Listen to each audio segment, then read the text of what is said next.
No coração da África Oriental se desdobra uma paisagem de escala quase inimaginável, o ecossistema Serengeti Mara. É um mundo definido não por características estáticas, mas por um pulso constante e rítmico ditado pelo sol duro e sem filtro e pela promessa que se encontra em um distante trovão.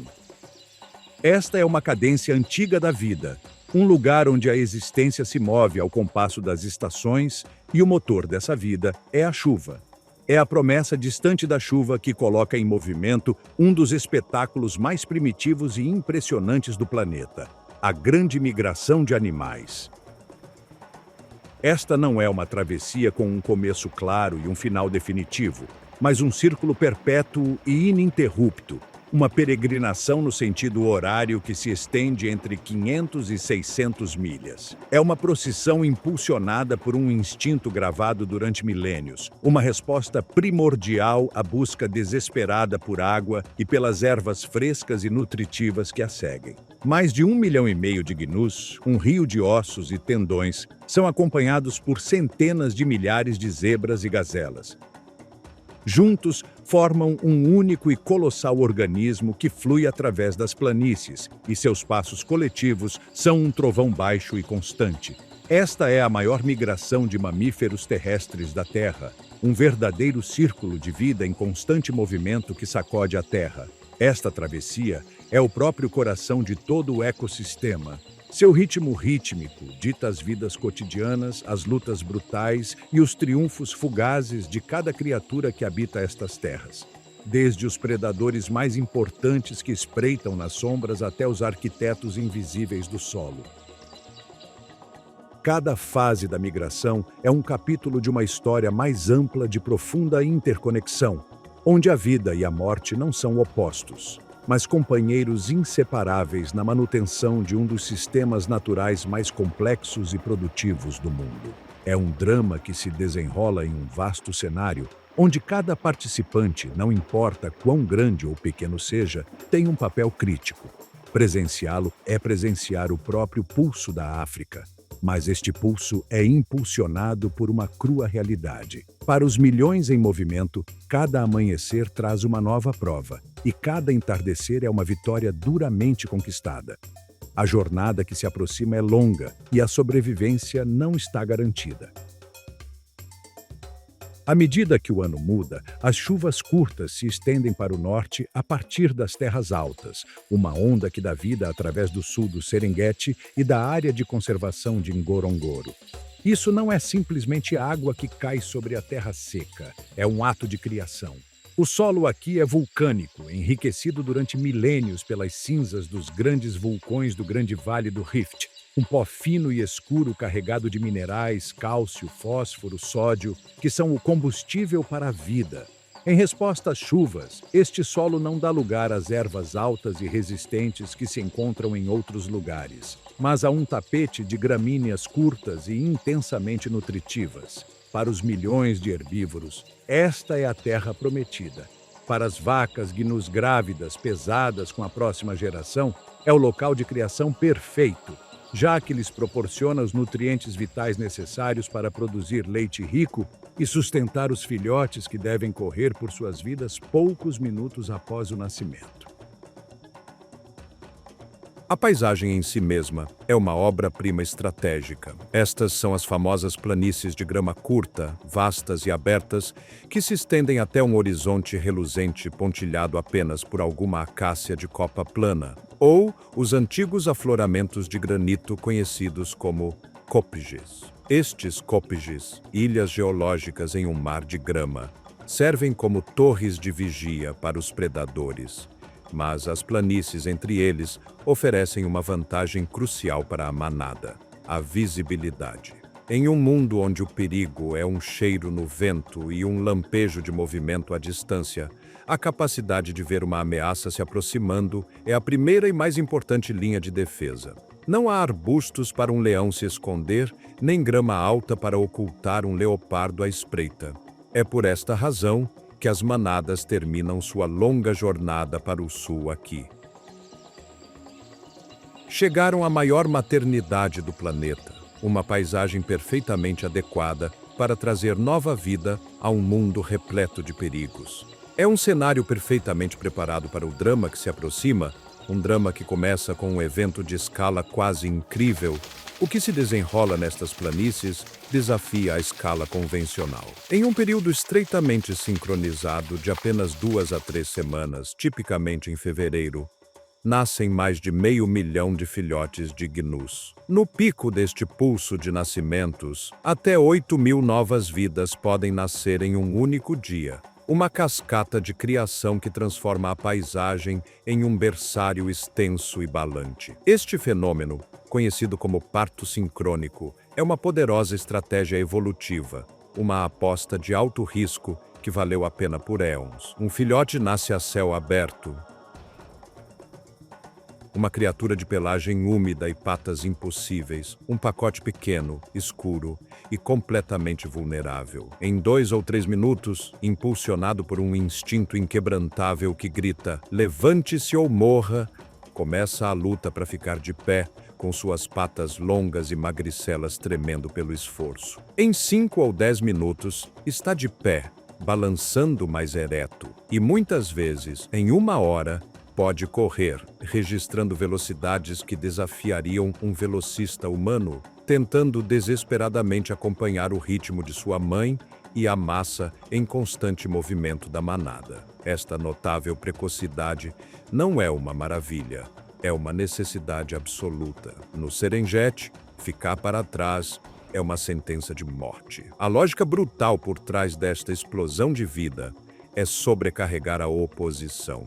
É uma estratégia de saturação de predadores, uma forma de seguro biológico sombria, mas efetiva. O grande número de animais de presa potenciais é tão imenso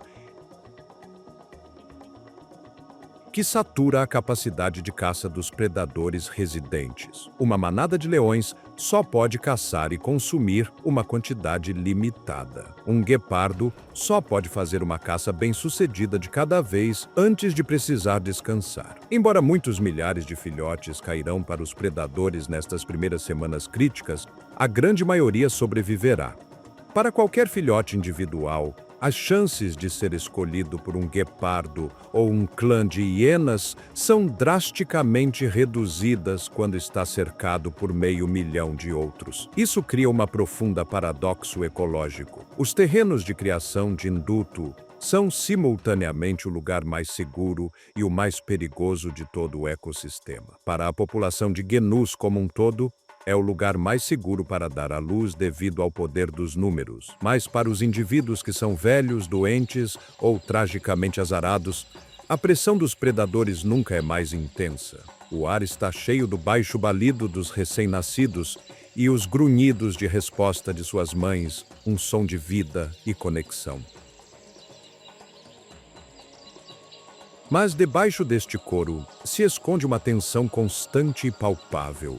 O olhar silencioso e atento do caçador. A paisagem é, ao mesmo tempo, um berço e uma arena de sobrevivência. E à medida que as manadas crescem, o cheiro da nova vida envia um sinal irresistível através das planícies. Para os caçadores, a festa está prestes a começar. Para garantir sua sobrevivência, quando seus filhotes são completamente indefesos, uma espécie converte a maior força do predador, seu apetite, em uma fraqueza. Este pulso de nascimentos é uma brilhante solução matemática. Não se trata de salvar todos os filhotes. Trata-se de sacrificar um número estatisticamente aceitável para garantir a sobrevivência do conjunto. É a aritmética fria, dura, mas bonita da evolução. A vida nas planícies de criação é ditada por ritmos marcadamente diferentes, um mundo de caçadores e caçados, de vigilância e oportunidade. Para uma nova mãe gnu, o dia é um ciclo ininterrupto de ansiedade e cuidado. Toda a sua existência se resume a um foco singular e que a consome por completo: manter seu filhote vivo. Sua rotina é implacável. Ela amamenta seu filhote com frequência, proporcionando-lhe o leite rico em energia que ele precisa para seu crescimento explosivo. Imediatamente após o nascimento, ocorre um processo crítico de união. Ela lambe o filhote para limpá-lo, gravando seu cheiro e seu chamado únicos em sua memória. A partir desse momento, em um mar de milhares de animais aparentemente idênticos, ela reconhecerá a voz e o cheiro de seu filhote com uma precisão infalível. As manadas de novas mães frequentemente formam creches ou grupos de criação, uma reunião solta que serve como formação defensiva, onde os filhotes podem descansar e interagir sob o olhar atento e coletivo de muitas fêmeas. Isso proporciona um certo grau de segurança compartilhada. Se um predador menor, como um chacal de dorso preto, tentar arrebatar um filhote, a mãe o defenderá ferozmente, atacando e dando coices com seus formidáveis chifres. Inclusive, um grupo de mães se unirá para afugentar uma ameaça. O pastoreio é constante, mas repleto de tensão. A mãe deve repor a imensa energia que gasta ao produzir leite. Ela se move lentamente com a manada, com a cabeça baixa para pastar, mas suas orelhas girando como radares vivos, seus olhos perpetuamente escaneando o horizonte. O descanso é fugaz e leve. Ela cochila em pé ou se deita apenas por breves períodos, sempre pronta para explodir em ação. O vento que transporta o cheiro de um leão, o chamado de alarme distante de uma ave, a quietude repentina da manada, todos são gatilhos que a colocam instantaneamente em alerta máximo, com o coração batendo com força. Sua vida diária é um testemunho do trabalho exaustivo e interminável da maternidade em um mundo que não oferece segundas chances.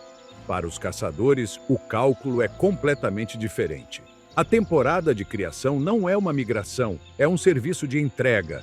As planícies se transformam no buffet definitivo de tudo que você pode comer, e cada predador em um raio de 100 milhas converge para reivindicar sua parte. O guepardo, o mestre velocista das planícies, encontra aqui sua arena perfeita. O terreno aberto lhe permite liberar sua velocidade lendária. Uma fêmea com filhotes passará seus dias buscando a oportunidade perfeita. Um filhote incauto que se afastou apenas alguns metros de sua mãe. A caça é uma aula magistral de paciência e poder explosivo. A espreita é lenta, deliberada, usando a mais mínima depressão no terreno como cobertura. Em seguida, a erupção, uma explosão de aceleração que termina em segundos. Mas mesmo para o animal terrestre mais rápido da Terra, é um jogo perigoso. Um único coice bem colocado de uma mãe gnu assustada poderia quebrar uma pata delicada de um guepardo, uma lesão fatal neste mundo implacável. As manadas de leões do Serengeti, os jogadores de poder indiscutíveis, operam com uma eficiência mais brutal. São mestres da emboscada, utilizando a cobertura da escuridão ou a confusão das vastas manadas a seu favor. Uma equipe de leoas trabalhará em conjunto, se espalhando para conduzir um grupo assustado em direção a outros membros da manada que estão à espreita. Seus objetivos não são apenas os filhotes recém-nascidos, mas também as mães exaustas, debilitadas pelo estresse do parto e da lactação. É um momento de tanta abundância que até os grandes machos, que frequentemente deixam a caça para as fêmeas, se unirão ao grande banquete, com suas jubas escuras manchadas com a evidência de seu sucesso. E então estão os clãs de hienas. Frequentemente mal interpretadas como simples carniceiras, são de fato predadores incrivelmente inteligentes e poderosos, apenas superados pelos leões na hierarquia das planícies. Com mandíbulas que esmagam ossos e uma resistência incrível, caçam em bandos coordenados e seus uivos arrepiantes ecoam nas planícies à noite. Elas testarão implacavelmente as manadas, buscando qualquer sinal de fraqueza, e podem perseguir um alvo até a exaustão ao longo de milhas. São as grandes oportunistas, igualmente especialistas em caçar por si mesmas ou intimidar um guepardo solitário para tirar-lhe seu prêmio duramente conquistado. Para as hienas, os terrenos de criação são uma paisagem de infinitas oportunidades, onde cada nascimento é uma refeição potencial. Toda esta comida está disponível, mas e se eu dissesse que para os predadores, este é também um dos momentos mais estressantes do ano? Com toda esta comida disponível, a competição se torna feroz. Os leões roubam das hienas. as hienas roubam dos guepardos. Cada refeição é uma batalha potencial. Este chamado tempo de abundância é na realidade um período de conflitos de alto risco que reforça brutalmente a hierarquia das planícies. Mesmo enquanto os grandes carnívoros se empanturram, outro drama mais sutil se desenrola entre os oportunistas silenciosos e a equipe de limpeza sempre presente. O céu mesmo está observando, esperando seu momento para descer. O ciclo da vida e da morte está longe de terminar, e logo a terra mesma começará a se agitar com a evidência deste ciclo de vida, preparando o caminho para o próximo capítulo desta história interminável. As planícies devem ser limpas antes que as grandes manadas possam seguir em frente, e esse é um trabalho para um tipo de especialista diferente. No grande cenário do sul do Serengeti, a temporada anual de criação está em pleno apogeu. É um momento de assombrosa abundância. Um espetáculo de nova vida tão vasto que parece desafiar as próprias leis da natureza. Centenas de milhares de filhotes de gnu, nascidos em poucas semanas, pontilham a paisagem. Seus balidos são um coro constante sob o sol africano. Esta explosão de vida é uma obra-prima da estratégia evolutiva, projetada para sobrecarregar os predadores que patrulham estas planícies, mas também atua como uma campainha, um sinal transmitido por centenas de milhas de que o maior banquete do ano começou. Para os caçadores do Serengeti, este não é apenas um momento de oportunidade.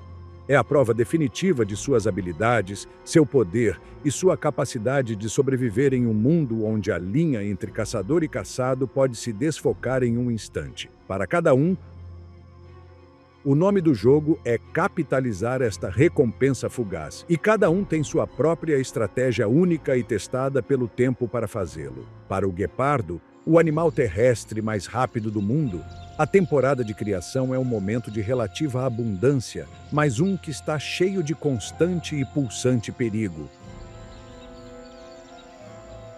Como caçador solitário ou semi-solitário, sua rotina diária é um equilíbrio finamente ajustado entre capitalizar suas profundas forças e mitigar suas fraquezas igualmente profundas. Uma mãe com filhotes para alimentar é um estudo de intensidade focada. Ela usa as vastas planícies abertas a seu favor, onde sua velocidade explosiva é a arma definitiva. Seus principais horários de caça são as horas mais frescas da manhã e da tarde, uma estratégia inteligente para evitar o superaquecimento de seu corpo finamente ajustado e, o que é crucial, para minimizar os encontros com os predadores noturnos e crepusculares mais poderosos como os leões e as hienas. Seus objetivos preferidos são os mais vulneráveis, os filhotes de gnu mais jovens, especialmente qualquer um que tenha se separado momentaneamente de suas mães no vasto e confuso mar de corpos. Sua caça é uma aula magistral de estratégia e biomecânica. Ela usará qualquer cobertura disponível, uma pequena dobra no terreno, um montículo de cupins, um tufo de grama mais longa para se aproximar de seu alvo. Sua pelagem manchada proporciona uma camuflagem excelente contra a luz salpicada da savana, tornando-a quase invisível. A espreita é agonizantemente lenta, paciente e metódica. Ela se move com um perfil baixo, seu corpo colado ao solo, cada músculo enrolado como uma mola. Quando ela julga que a distância é a correta, a transformação é impressionante.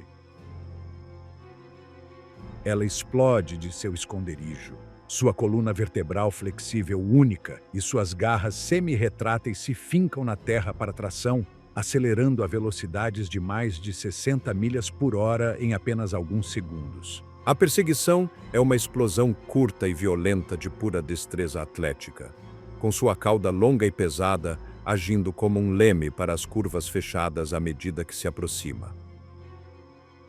Ela atacará seu alvo com um golpe de sua pata e dará uma mordida precisa na garganta para subjugá-lo rapidamente, uma técnica que requer precisão, não poder.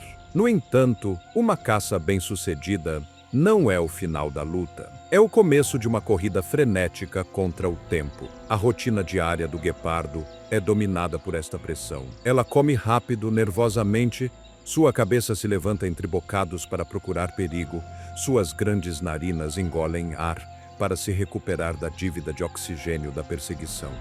O cheiro de uma caça bem-sucedida e a visão dos abutres circulando no alto são um convite aberto a todos os concorrentes da área. Um leão ou um clã de hienas não hesitará em afugentar um guepardo de sua presa.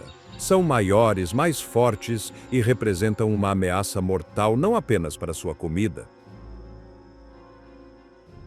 mas também para seus filhotes. Portanto, grande parte de seu dia é passada em um estado de alta alerta. Quando não está caçando, ela guia seus filhotes de um esconderijo para outro, um arbusto denso, um pedaço de grama longa. Ela descansa em pontos elevados como montículos de cupins, não por conforto, mas para um melhor ponto de vista. Sua vida é de solidão e tensão constante. A abundância da temporada de criação torna encontrar comida mais fácil, mas também atrai uma maior concentração dos mesmos concorrentes que tornam sua vida tão precária. Apesar de toda a sua velocidade e graça, o guepardo é uma rainha frágil que governa um reino de momentos. Nestas mesmas planícies, domina outro tipo de poder.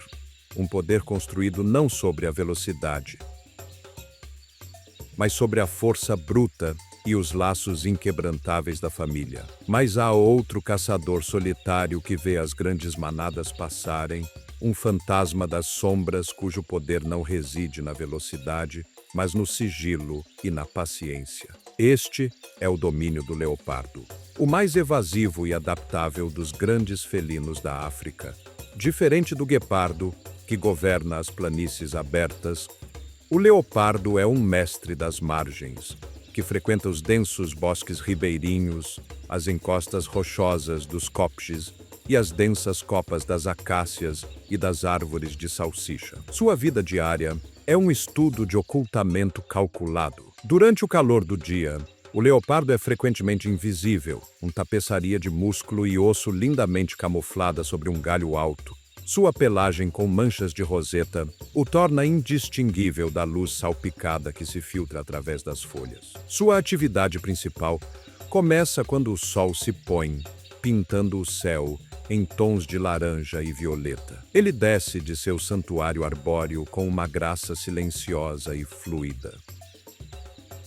O leopardo é um oportunista por excelência, com uma dieta mais variada do que qualquer outro grande carnívoro. Enquanto as manadas estão presentes, um genu jovem ou uma gazela desprevenida são um alvo principal, mas ele também caçará aves, roedores, répteis ou peixes.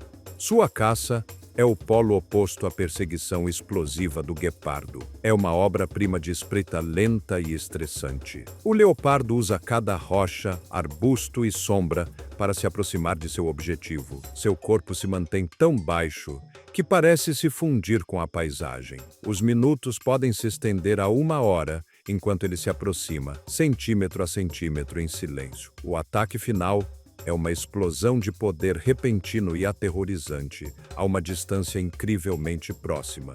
Muitas vezes não mais do que alguns metros. É uma criatura de imensa força para seu tamanho, capaz de abordar presas muito maiores do que ela mesma. Mas seu comportamento mais icônico ocorre uma vez que a caça terminou. Para assegurar seu prêmio dos olhos sempre vigilantes dos leões e dos clãs de hienas errantes, o leopardo realiza uma façanha de incrível poder. Ele arrastará sua presa, às vezes com um peso superior ao de seu próprio corpo, verticalmente pelo tronco de uma árvore para encaixá-la de forma segura entre os galhos. Esta dispensa na copa de uma árvore é sua garantia de uma refeição, um banquete privado que se realiza no alto, acima do caos das planícies. O leopardo é o observador silencioso, um fantasma nas árvores, que prospera nas bordas do grande drama, um testemunho do fato de que no Serengeti, o verdadeiro poder também pode ser encontrado na solidão e na sombra. Agora, a manada de leões opera como uma unidade social coesa e poderosa, os monarcas indiscutíveis deste domínio. A chegada da migração transforma seu território em uma terra de abundância sem igual. E sua rotina diária muda de uma de escassez e esforço para uma de confiança real. Com milhões de gnus na porta de sua casa, os leões das planícies do Serengeti não precisam viajar longe para conseguir uma refeição. A comida chega a eles. As leoas, as caçadoras principais da manada, empregam sofisticadas táticas cooperativas que são brutalmente efetivas. São mais ativas à noite, durante as horas do crepúsculo, do amanhecer e do entardecer, ou durante as tempestades, quando a escuridão, o vento e o barulho do trovão ajudam a ocultar sua aproximação silenciosa e mortal. Uma caça típica é uma mostra de poder coordenado. As leoas se dispersam, frequentemente usando o terreno a seu favor para cercar uma seção da manada. Alguns indivíduos atuarão como condutores, se mostrando para criar pânico e empurrar a presa aterrorizada em direção às suas companheiras de manada escondidas. A emboscada é rápida e violenta. Seu grande tamanho e força lhes permitem atacar gnus adultos completamente desenvolvidos, uma façanha raramente tentada pelos guepardos. Um poderoso golpe de pata pode desequilibrar sua presa, e uma mordida esmagadora na garganta ou no focinho põe fim à caça rapidamente. Com uma grande presa assegurada, a rotina diária da manada se torna uma de lânguida indulgência. Os leões podem passar até 20 horas por dia descansando, conservando energia para a próxima caça.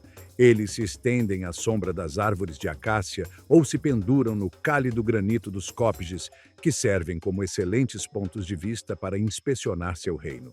Este período de descanso é dominado por interações sociais críticas. Eles reforçam seus laços através do acatamento mútuo, o atrito de cabeças e os baixos ronronados. Os filhotes, seguros e bem alimentados, participam de um sem fim de jogos de perseguição e ataque, jogos que servem como treinamento essencial para as habilidades letais que precisarão como adultos. A rotina dos machos dominantes é diferente. Embora se unam para abater presas excepcionalmente grandes como um búfalo ou uma girafa, seu papel principal não é a caça, mas a defesa territorial. Grande parte de seu dia é passada patrulhando os limites da manada, marcando-os com urina e glândulas olfativas. Seus icônicos e profundos rugidos são uma parte crítica desta rotina. Ressonando por até 5 milhas através das planícies, o rugido, que se ouve com maior frequência ao amanhecer e ao entardecer, não é apenas um som, mas uma presença física. É uma declaração de propriedade, uma poderosa cerca acústica que adverte os machos rivais e ajuda a manter os membros da manada em contato uns com os outros. Enquanto os leões dormem seu banquete, seus rugidos ecoam de uma reivindicação de propriedade sobre as planícies, outro poder se desperta com o entardecer. São uma força de números e resistência implacável, um antigo clã cujas chamadas em breve se apossarão da noite. Enquanto os leões operam com a brutal confiança de uma dinastia real, outro predador social mais raro flui através dos bosques e planícies do Serengeti. São um rio de caçadores pintados, uma miragem cintilante de pelagem preta, dourada e branca, o cão selvagem africano. Frequentemente chamado de lobo pintado, sua vida diária é de movimento perpétuo, governada por laços sociais inquebrantáveis e a estratégia de caça cooperativa mais bem-sucedida de qualquer grande carnívoro no continente. Eles vivem em manadas muito unidas, dirigidas por um macho e uma fêmea alfa dominantes, que geralmente são o único casal a se reproduzir. A manada é um modelo de coesão social.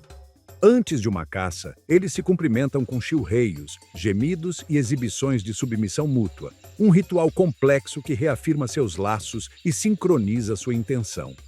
Isso não é uma democracia, mas uma unidade familiar altamente efetiva, onde a sobrevivência do grupo, especialmente dos filhotes, é a prioridade singular e que a consome por completo.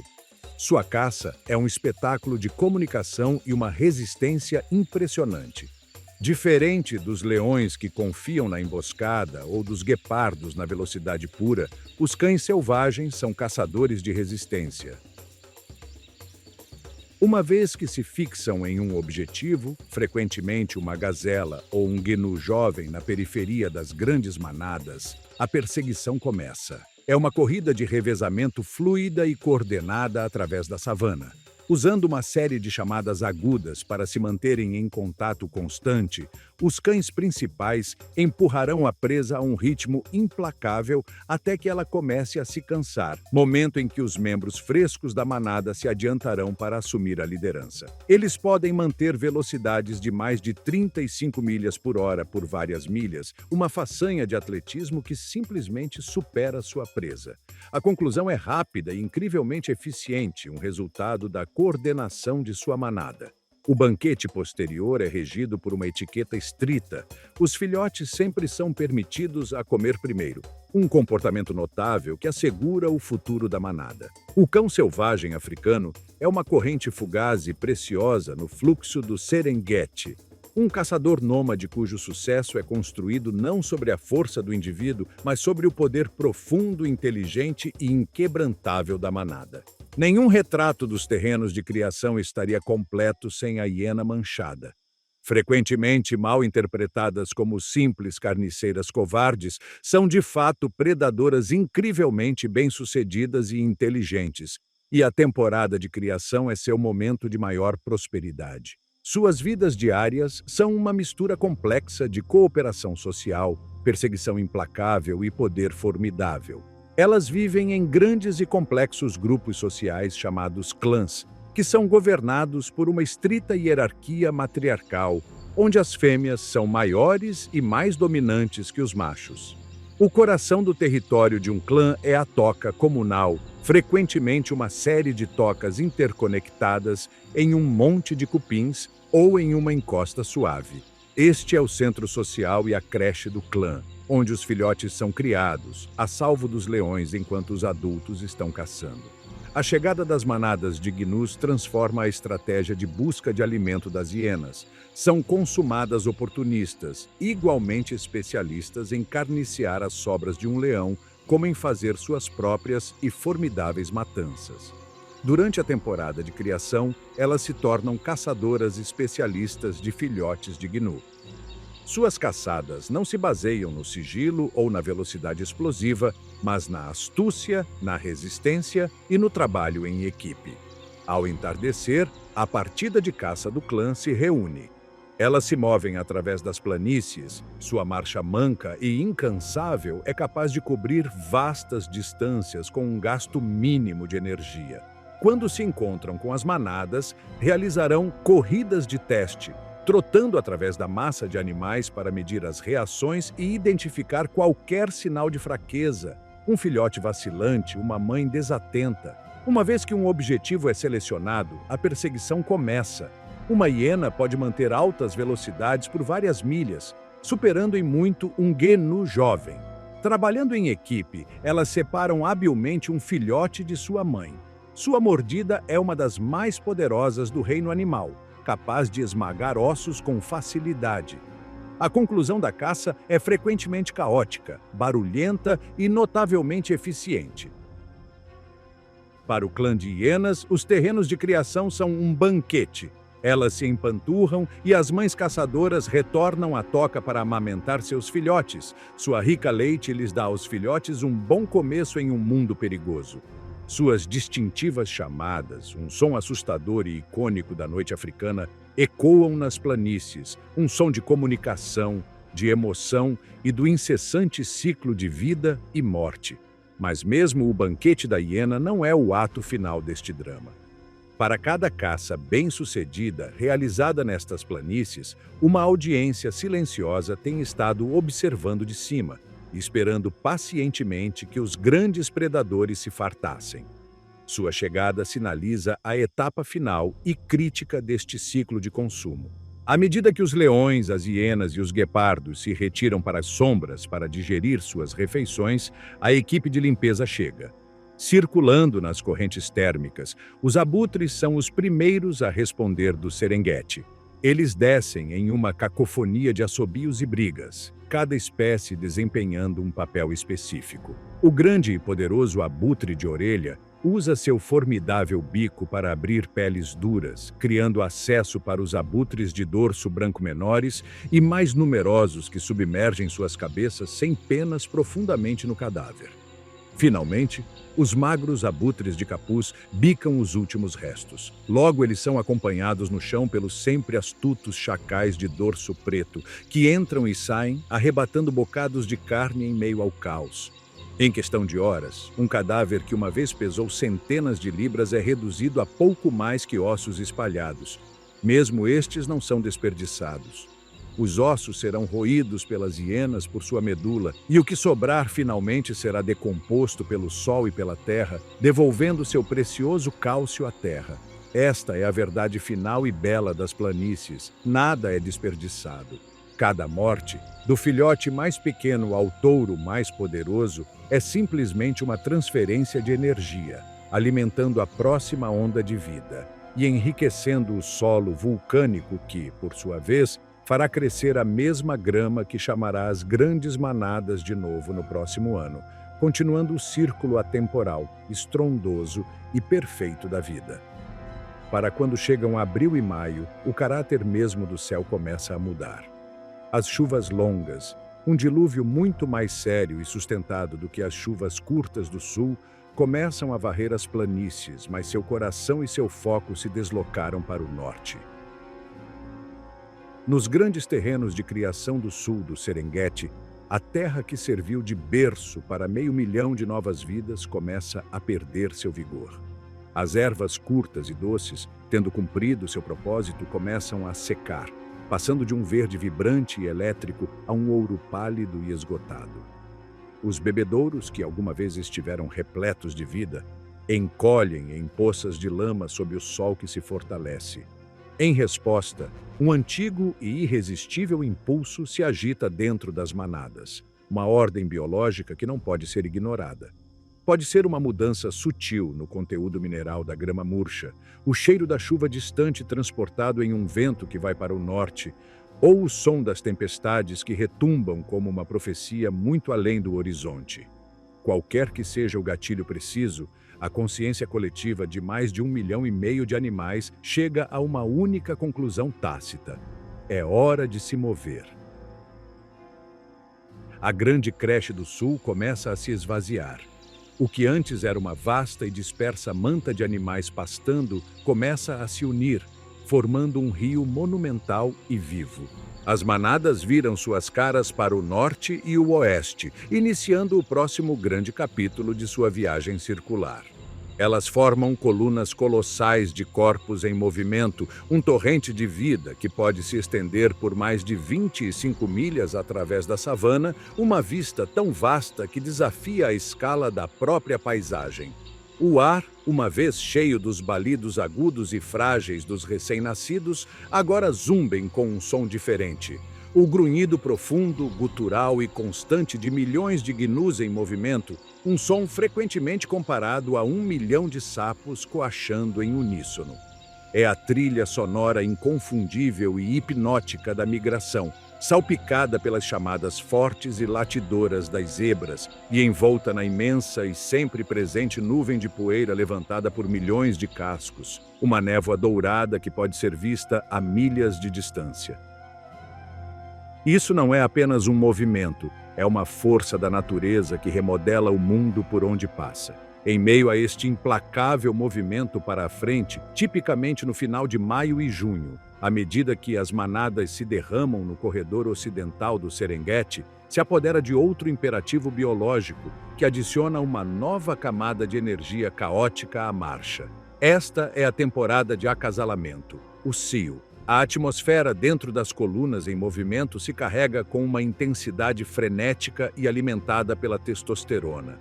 Os touros, com seus pescoços engrossados e seus ânimos curtos, participam de um combate ritualizado e constante pelos direitos de acasalamento.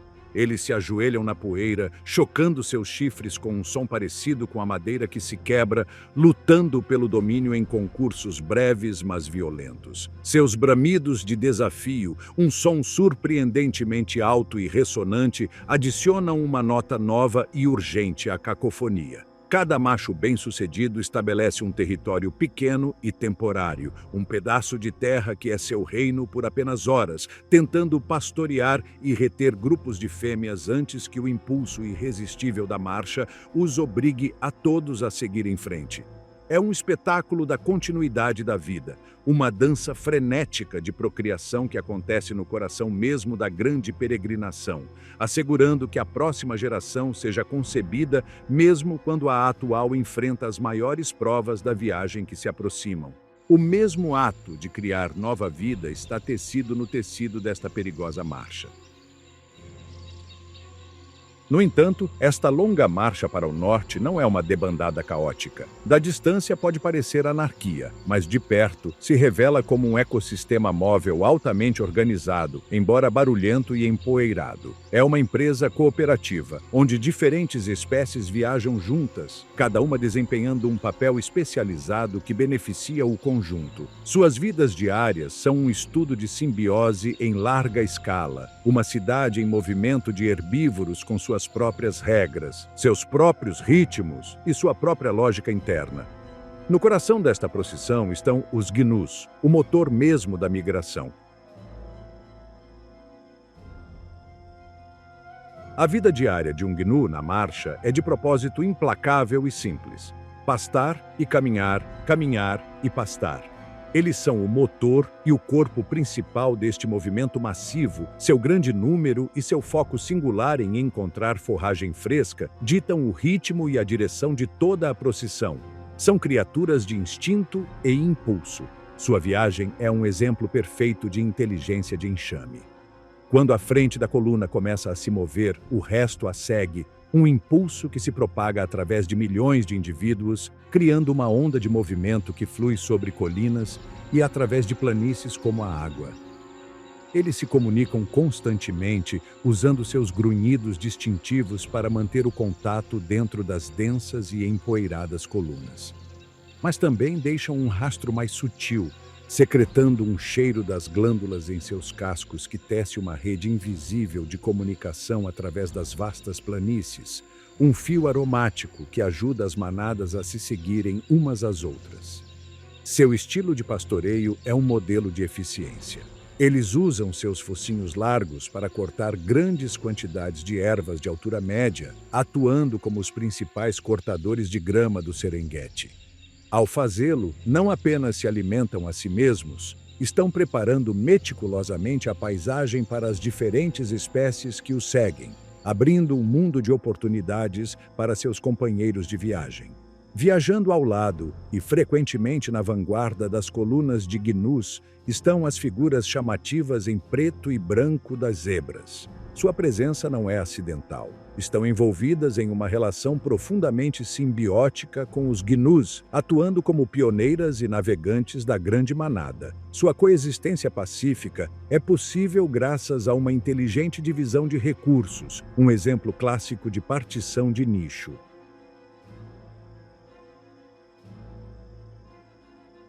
As zebras são fermentadoras no intestino posterior, um sistema digestivo que lhes permite processar vegetação mais dura e fibrosa do que os ruminantes, como os gnus.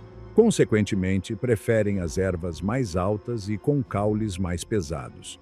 Elas se adentram primeiro em uma área de pasto, usando seus afiados incisivos para cortar as duras camadas superiores da grama. Esta ação de cortar expõe as camadas médias da grama, mais tenras, folhosas e nutritivas, que são a comida preferida dos gnus. Essencialmente preparam o jantar para seus companheiros de viagem, o que permite que ambas as espécies prosperem sem concorrência direta. Mas seu papel se estende muito além do de meras pioneiras. Diferente das manadas soltas e massivas de gnus, as zebras mantêm uma estrutura social altamente estável e organizada. Elas vivem em pequenos grupos familiares, ou haréns, que consistem em um garanhão dominante, várias éguas e seus potros. Estes laços familiares são incrivelmente fortes e se mantêm mesmo em meio ao aparente caos da migração. Esta coesão social proporciona uma camada de segurança e ordem, com o garanhão defendendo ferozmente sua família dos predadores ou machos rivais. Além disso, as zebras parecem possuir uma memória superior para a paisagem. Acredita-se que lembram das rotas de migração e das localizações das fontes de água críticas de anos anteriores, frequentemente guiando as grandes colunas em direção ao próximo rio ou bebedouro que dá vida. Seus sentidos também são mais agudos.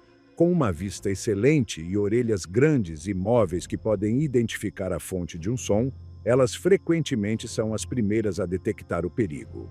Um latido de alarme agudo e afiado de uma zebra colocará toda a manada mista em alerta máximo, uma onda de pânico que se estende através de dezenas de milhares de animais em segundos. São as sentinelas, as criadoras de mapas e as sábias anciãs da migração. Este não é apenas 1 milhão de animais caminhando na mesma direção.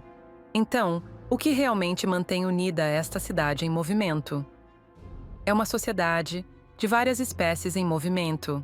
As zebras são as pioneiras com melhor memória para a rota, cortando a grama dura. Isso abre os brotos tenros para os gnus, que são o motor de toda a procissão. É uma associação perfeita, que torna todo o grupo muito mais bem-sucedido do que qualquer espécie individual poderia ser sozinha. Formando a retaguarda desta grande procissão, seguindo os passos dos gigantes, estão as gazelas mais pequenas e delicadas. Principalmente as de Thompson e as gazelas de Grant, um pouco maiores. Sua rotina diária é capitalizar o trabalho já feito. Depois que as zebras comeram as copas duras e os gnus consumiram as camadas médias, entram as gazelas. São animais que se alimentam de forma muito seletiva, usando seus focinhos estreitos e pontiagudos para escolher os brotos e ervas novas mais pequenos e nutritivos que crescem perto do solo, agora expostos pelo pastoreio dos herbívoros maiores. Elas se beneficiam da migração de duas maneiras críticas. Primeiro, as ações dos herbívoros líderes criam seu nicho de forragem perfeito. Em segundo lugar, obtêm uma imensa segurança do esmagador número da manada maior, um conceito conhecido como a teoria da manada egoísta, onde o risco de predação para qualquer indivíduo se dilui drasticamente. Sua própria defesa principal é a velocidade e agilidade impressionantes, capazes de executar um padrão de fuga de alta velocidade e em zigue-zague e um peculiar salto de ressalto conhecido como stotting.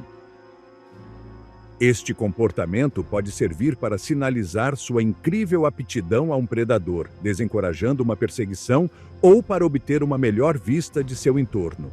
Sua vida diária é de uma alimentação cuidadosa e seletiva na esteira das grandes manadas, recolhendo os últimos e mais ricos bocados do pasto preparado por seus companheiros maiores. Mas mesmo com esta defesa em camadas de números e simbiose, o perigo nunca está longe. Uma sombra segue a manada, um caçador implacável para quem esta cidade móvel de vida é simplesmente uma despensa móvel. Para os clãs de hienas manchadas, cujos territórios se encontram ao longo da rota da migração, a passagem das manadas é uma bênção temporal, mas imensa, um rio de proteínas que flui através de seu mundo.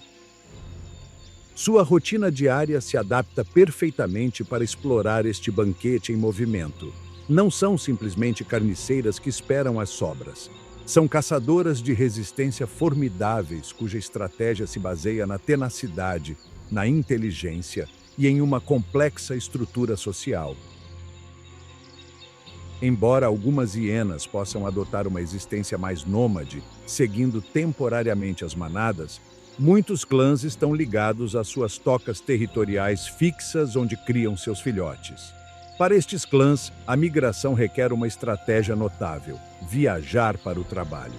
As partidas de caça de fêmeas de alto escalão sairão da toca e viajarão por dias, cobrindo dezenas de milhas para chegar à frente em movimento da migração. Este é seu lugar de trabalho. Uma vez lá, caçarão sem descanso. Sua tática continua sendo a mesma: usar corridas de teste para identificar indivíduos fracos, jovens ou doentes, seus arrepiantes uivos e risadinhas que ressoam enquanto coordenam seu ataque. A perseguição é um assunto de longa distância. Seu andar de aparência desajeitada e manca é um dos mais eficientes em energia no reino animal, o que lhes permite perseguir um alvo por muitas milhas até que esteja completamente exausto. Depois de uma caça bem-sucedida, elas se empanturrarão. Suas poderosas mandíbulas e seus estômagos altamente ácidos lhes permitem consumir quase tudo, incluindo a pele, os cascos e os ossos. Uma única hiena pode comer até 30 libras de carne de uma só vez. Tendo enchido seus ventres, as viajantes começarão a longa viagem de regresso à sua toca. Lá, regurgitarão carne para os filhotes maiores ou, se são mães lactantes, proporcionarão aos membros mais jovens do clã um leite excepcionalmente rico e gorduroso.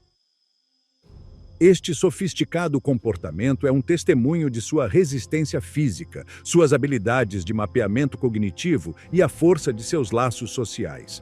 Mas à medida que as manadas marcham sempre para o norte, se dirigem para um obstáculo que nenhuma quantidade de resistência ou cooperação pode superar facilmente.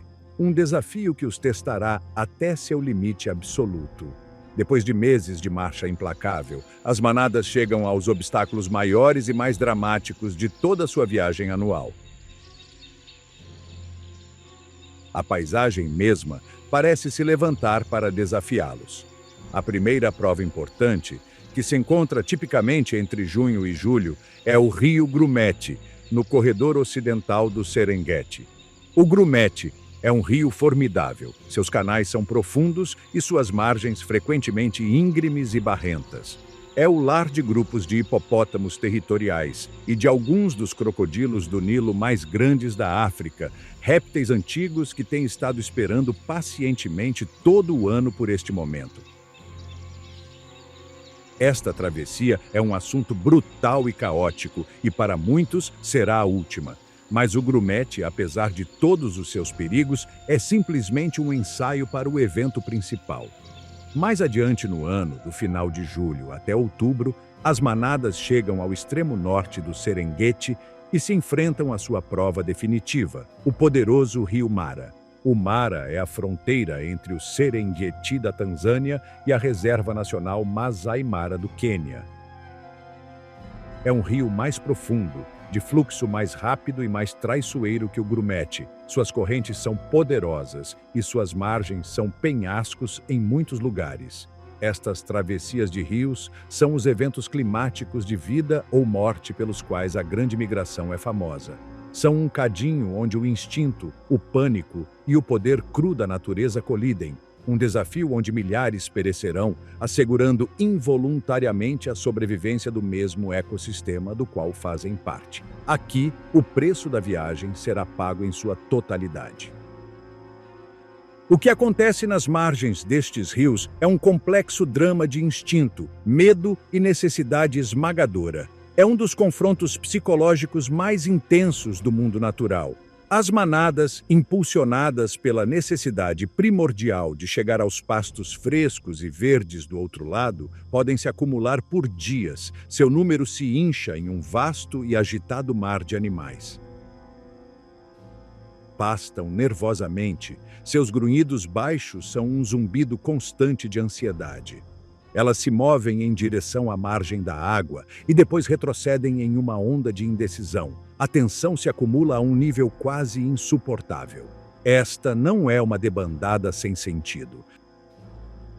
É um ponto de decisão crítico repleto de perigos visíveis e invisíveis. Os gnus podem sentir o cheiro da água, podem ver a grama verde do outro lado, mas têm um terror instintivo à água agitada e aos perigos invisíveis que espreitam em seu interior.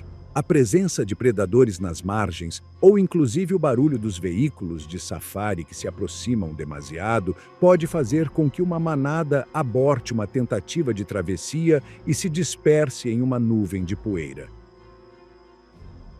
Finalmente, depois de horas ou inclusive dias deste confronto, a pressão se torna demasiado grande. A pressão de milhares de corpos por trás, combinada com a necessidade desesperada de avançar, chega a um ponto de inflexão. Um único indivíduo, ou um pequeno grupo, seja por coragem, desespero ou simplesmente por ser empurrado fisicamente, se lançará. Este único ato de compromisso desencadeia uma reação em cadeia, um efeito da multidão. De repente, o que era uma massa vacilante se torna uma força imparável. Milhares o seguem, se derramando pelas margens íngremes e na água revolta em uma avalanche caótica e estrondosa de corpos. A cena é de uma intensidade esmagadora. O ar é denso com o trovão dos cascos, os balidos de pânico dos animais, o rugido do rio e o cheiro acre do medo. Eles lutam contra a poderosa corrente, seus olhos abertos pelo terror, suas cabeças no alto, enquanto nadam por suas vidas. Eles sobem uns nos outros, às vezes afogando-os de sua própria espécie em sua desesperada luta para sobreviver. As margens de saída, íngremes e escorregadias, apresentam um desafio final e exaustivo, onde muitos, debilitados pela natação, falharão. É um espetáculo de sobrevivência crua e primordial, a natureza em sua máxima expressão implacável e magnífica. Mas o perigo não termina quando chegam à margem distante. Para muitos dos residentes permanentes do rio, a chegada das manadas é um sinal de que a longa espera finalmente terminou. Para as criaturas que vivem em e ao longo destes rios, a chegada da migração é o evento mais importante do ano. E suas rotinas diárias se reorientam por completo para capitalizar esta incrível e fugaz recompensa. Debaixo da superfície agitada, o principal predador do rio, o crocodilo do Nilo, tem estado esperando. Durante meses, estes antigos répteis têm estado vivendo em um estado de semiletargia, conservando energia, seu metabolismo reduzido a um ritmo lento. Mas, à medida que se sentem os primeiros tremores da manada que se aproxima através da água, eles despertam. Eles se tornam ativos, se posicionando nos canais mais profundos, frequentemente perto dos pontos de travessia escolhidos. São mestres da emboscada. Permanecendo imóveis com apenas seus olhos e narinas quebrando a superfície, eles são facilmente confundidos com troncos. Quando a travessia começa, eles atacam com uma velocidade explosiva. Um gnu é arrebatado em um instante, arrastado sob a superfície e dominado com o notório giro da morte, um poderoso movimento giratório usado para subjugar sua presa. Eles frequentemente encaixarão sua presa debaixo de um tronco submerso ou uma margem socavada, uma astuta dispensa subaquática, regressando para se banquetearem por vários dias. Para estes gigantes reptilianos, as travessias são o evento anual que os sustenta durante o resto do ano. O rio mesmo se converteu em um predador e seus dentes são feitos de crocodilo. O desafio, no entanto, tem mais de um nível de perigo. Para aqueles que sobrevivem à água, um novo conjunto de oportunistas os espera na margem, prontos para explorar o caos e o esgotamento dos sobreviventes da travessia. Durante a maior parte do ano, a vida de um grande crocodilo do Nilo é uma de inércia calculada, uma aula magistral em conservação de energia. Como ectotermos de sangue frio, dependem do meio ambiente para regular a temperatura de seu corpo. Seus dias são passados tomando sol em bancos de areia, absorvendo o calor do sol como painéis solares vivos, frequentemente com suas poderosas mandíbulas abertas em um processo conhecido como bloqueio bucal, que lhes ajuda a se refrescar. Ou ficam imóveis nas águas rasas, antigos e pacientes, com apenas seus olhos e narinas quebrando a superfície da água. Seu metabolismo incrivelmente eficiente lhes permite sobreviver por meses, às vezes mais de um ano, entre refeições importantes. São mestres da quietude, esperando seu momento, esperando que o mundo venha a eles. Mas quando o cheiro das manadas que se aproximam enche o ar e o solo começa a tremer com a vibração de milhões de cascos, sua rotina muda dramaticamente. Estes répteis, aparentemente letárgicos, se transformam em encarnações de uma emboscada paciente e letal. Eles se movem para posições estratégicas, se congregando nos canais profundos perto dos pontos de travessia conhecidos, suas mentes primordiais focadas na recompensa que se aproxima. Estão perfeitamente adaptados para esta caça. Os sensíveis receptores de pressão em seus focinhos podem detectar as vibrações diminutas na água causadas pelos animais que lutam, o que lhes permite localizar um alvo, mesmo na água turva e caótica. Eles ficam à espreita, submersos e quase invisíveis. O ataque, quando acontece, é uma explosão de poder primordial. Eles se lançam das profundidades, suas imensas caudas os impulsionam para a frente com uma velocidade assombrosa, agarrando uma pata ou um focinho com uma força de mordida que se encontra entre as mais altas do reino animal. Uma vez que têm uma presa, eles empregam seu famoso giro da morte, girando seus corpos violentamente na água para desequilibrar, desorientar e arrastar sua vítima sob a superfície. Um grande crocodilo pode matar vários animais durante um único evento de travessia, frequentemente arrastando os cadáveres para uma despensa subaquática escondida para que amoleçam e sejam consumidos por vários dias. Para estes antigos répteis, alguns dos quais podem ter presenciado este espetáculo por meio século, a migração é o banquete anual que os sustenta durante o resto do ano. Mas sua caça mortal é apenas o começo da história. A pedágio do rio é muito maior do que os crocodilos sozinhos podem reivindicar. As travessias de rios deixam um rastro de imensa perda. Milhares de gnus morrem, não apenas por ataques de crocodilos, mas por serem pisoteados na debandada de pânico ou simplesmente se afogarem por esgotamento nas poderosas correntes. No entanto, esta imensa tragédia para as manadas se converte em uma injeção massiva e localizada de vida para o ecossistema fluvial e a paisagem circundante.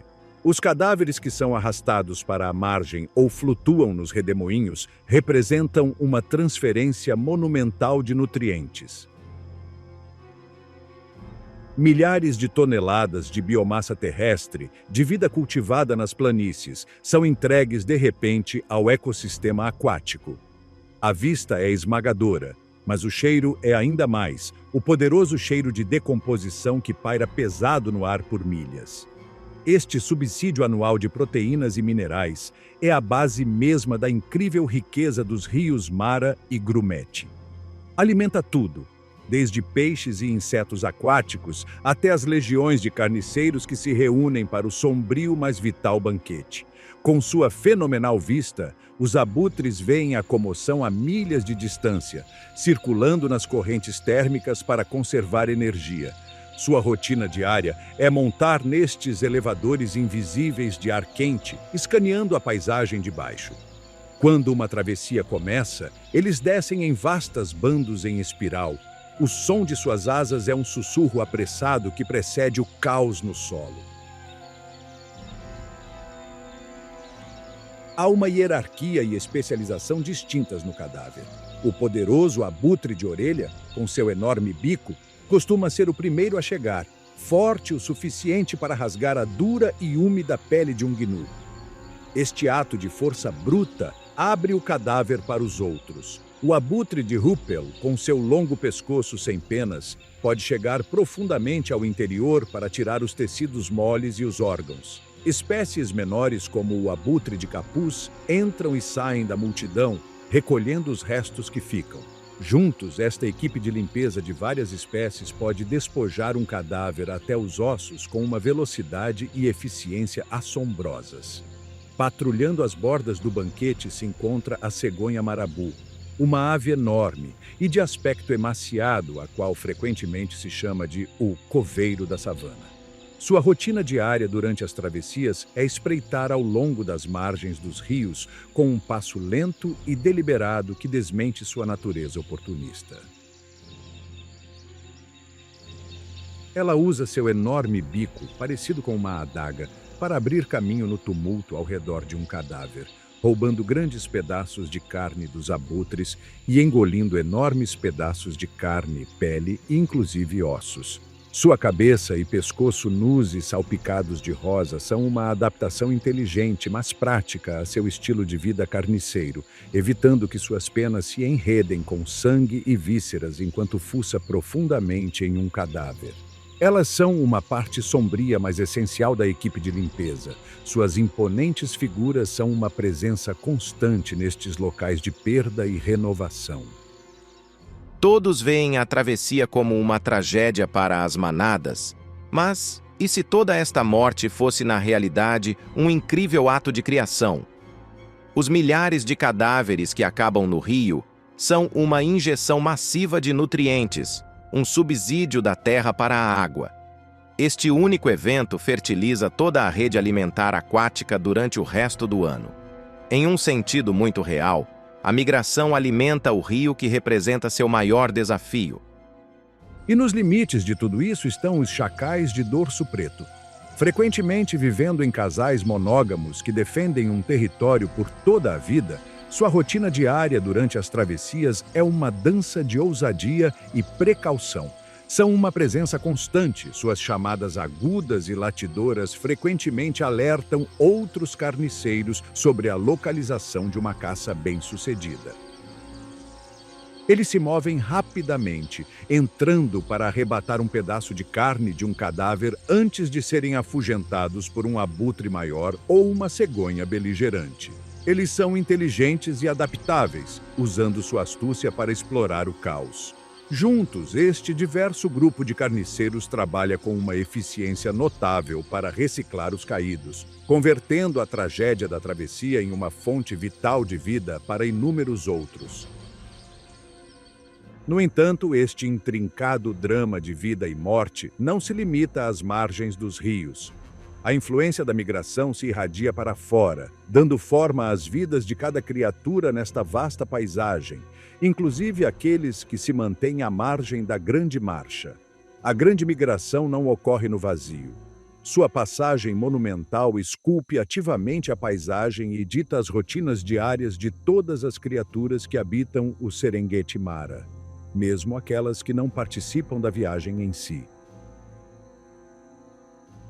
O movimento constante de quase 2 milhões de herbívoros é a força mais poderosa que dá forma à estrutura física e biológica de todo este ecossistema. São os jardineiros, os engenheiros e o elemento vital deste vasto deserto. E sua presença altera fundamentalmente o mundo para os residentes que chamam a este lugar seu lar durante todo o ano.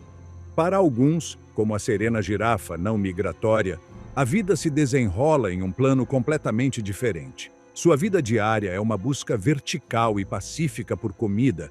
Elas podem passar até 75% de seu dia buscando alimento, usando sua notável altura e suas longas línguas preenseis para arrancar folhas e brotos das árvores de acácia.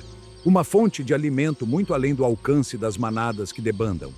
Elas vivem em grupos sociais soltos e fluidos chamados torres, cuja composição pode mudar de um dia para o outro. De sua perspectiva elevada, são observadoras tranquilas do drama migratório que se desenrola debaixo delas. Embora não compitam pela comida, as girafas se beneficiam profunda e indiretamente da migração. A intensa pressão de pastoreio de milhões de gnus e zebras mantém as ervas curtas, evitando que a savana aberta se transforme em arbustos densos e intransitáveis. Este corte constante mantém o habitat de bosque aberto que as girafas precisam para se mover livremente e detectar predadores à distância. Ao atuar como os jardineiros da paisagem, as manadas migratórias asseguram que o mundo da girafa permaneça aberto e hospitaleiro. Outros residentes são muito mais ativos na formação do mundo que os rodeia. Os elefantes, que vivem em complexas unidades familiares matriarcais dirigidas por uma fêmea mais velha e experiente, são os engenheiros mestres do Serengeti. Sua rotina diária está dominada pela busca por comida e água. Um elefante adulto pode passar até 18 horas por dia comendo, consumindo várias centenas de libras de vegetação. Seu impacto no meio ambiente é imenso. Ao derrubar árvores para acessar as folhas ou a casca, eles abrem clareiras nos bosques, criando manchas de pastagens. Seus caminhos bem trilhados atuam como corta-fogo e se convertem em caminhos para animais menores. Na estação seca, eles usam suas presas e trombas para escavar em busca de água nos leitos dos rios secos, criando bebedouros essenciais que beneficiam inúmeras outras espécies. A presença de 2 milhões de outros grandes herbívoros altera a vegetação e a disponibilidade de água em suas áreas de distribuição, uma força que dá forma às suas decisões diárias de busca por alimento. São os arquitetos lentos, poderosos e permanentes da Terra, cujo trabalho está constantemente influenciado pela passagem transitória das grandes manadas. De volta ao rio, outro poderoso arquiteto tem o controle, mas sua influência é uma de domínio territorial. O hipopótamo é uma criatura de hábitos estritos e previsíveis. Sua rotina diária é uma história de 2 ambientes. Eles passam até 16 horas por dia submersos em rios e poços para manter sua pele sensível fresca e úmida, vivendo em grupos sociais tipicamente dominados por um touro grande e territorial. À noite, eles emergem da água para pastar na terra, uma atividade solitária na qual eles podem viajar várias milhas do rio para consumir até 90 libras de grama. A vida diária de um touro hipopótamo territorial é defender seu trecho de rio. Sua rotina está marcada por mostras de agressão, enormes ameaças bocejar que mostram seus formidáveis dentes caninos e chamadas fortes e de grunhidos que ressoam ao longo da água. Para este formidável guardião do rio, a travessia caótica da migração é uma invasão territorial massiva. O barulho, a água revolta e o grande número de animais que violam seu domínio podem provocar respostas agressivas e violentas. Longe de serem gigantes gentis, os hipopótamos são um dos animais mais perigosos da África e adicionam outra camada de perigo às já perigosas travessias de rios. Mas a arquitetura do Serengeti não está construída apenas por megafauna. Pontilhando toda a paisagem estão os inconfundíveis montículos de cor marrom avermelhada construídos pelas cupins. Estes não são apenas montes de terra, são fortalezas complexas e autorreguladas que são cruciais para a saúde do ecossistema. O constante tunelamento das cupins aera o solo e extraem valiosos nutrientes das profundidades do subsolo. Os montículos mesmos se convertem em características permanentes da paisagem, proporcionando lares para mangustos e cobras e postos de observação para os predadores. Um guepardo usará um montículo de cupins para buscar presas, enquanto uma manada de leões o usará como um pátio de jogos para seus filhotes. Estes castelos de terra silenciosos são outra camada de arquitetura que dá forma à vida nas planícies. E se aproximar ainda mais revela talvez o arquiteto mais importante de todos. Em uma escala muito menor, mas de igual importância, está o trabalho incessante dos recicladores mais vitais do ecossistema, os escaravelhos rola-bostas. A migração produz uma quantidade colossal de resíduos, mais de 4.000 toneladas de esterco por dia. Sem um sistema de eliminação eficiente, as planícies se afogariam e esterilizariam rapidamente. No Serengeti, mais de 100 espécies de escaravelhos rola-bostas se especializaram em processar este recurso. Seu trabalho diário é fundamental para a saúde da savana. Os roladores dão forma ao esterco em uma bola e a rolam com uma velocidade notável, frequentemente navegando à luz da Via Láctea. Os tuneladores arrastam o esterco para tocas diretamente debaixo do estrume. Os moradores simplesmente vivem dentro dele. Esta incansável atividade diária é o pilar do ciclo de nutrientes de todo o ecossistema. Ao enterrar o esterco, estes escaravelhos fertilizam e aeram o solo, dispersam as sementes e previnem a proliferação de moscas que transmitem doenças. A existência deste espetacular sistema depende criticamente do humilde trabalho diário de um inseto, um exemplo profundo de que a saúde do todo depende por completo de cada parte. não importa quão pequena seja. Para outubro e novembro, uma mudança nos ventos dominantes transporta o cheiro da umidade do sul. A promessa das chuvas curtas, as mesmas chuvas que desencadearam a explosão de vida meses antes, começa a chamar as manadas para casa. Impulsionadas por esta antiga chamada, as vastas colunas de animais giram mais uma vez, começando a longa viagem de regresso ao sul em direção às planícies de criação de Ndutu, onde o círculo começará de novo. Este não é um final, mas a finalização de um laço. O final de um único e poderoso batimento do coração do Serengeti. A grande migração é muito mais do que um simples movimento de animais. É a força vital das planícies, o motor que impulsiona as estações de abundância e de dificuldades para cada habitante. É uma rede intrincada e pulsante de dependências. Os herbívoros seguem a chuva, os predadores seguem os herbívoros, os carniceiros seguem os predadores e a saúde do mesmo solo se baseia no trabalho combinado de todos eles. Cada criatura, do leão rugidor até o silencioso escaravelho rola-bostas, desempenha um papel indispensável neste vasto sistema interconectado. O relógio que tem governado este movimento monumental por milênios sempre tem sido o ritmo previsível das chuvas. Mas em um mundo onde os padrões climáticos estão se tornando cada vez mais erráticos e imprevisíveis, esta antiga cadência se enfrenta a um futuro incerto.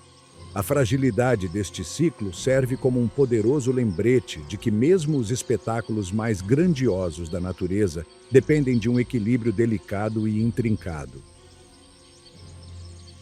À medida que as chuvas se tornam menos confiáveis, o futuro mesmo desta viagem pende de um fio, um sinal de interrogação que se paira sobre um dos últimos grandes desertos da Terra. Um equilíbrio que se mantém, ano após ano, pela passagem incessante e estrondosa de milhões de cascos através das intermináveis planícies africanas. E se depois de ver os elefantes e os leões, você acredita que entende o poder neste sistema, o que aconteceria se os verdadeiros arquitetos do Serengeti medissem apenas 1 polegada de comprimento? Sem estes besouros, este magnífico ecossistema inteiro se afogaria em seus próprios resíduos em questão de estações. Eles são o pilar. É a prova definitiva de que os espetáculos maiores da natureza frequentemente dependem por completo dos jogadores menores e mais esquecidos.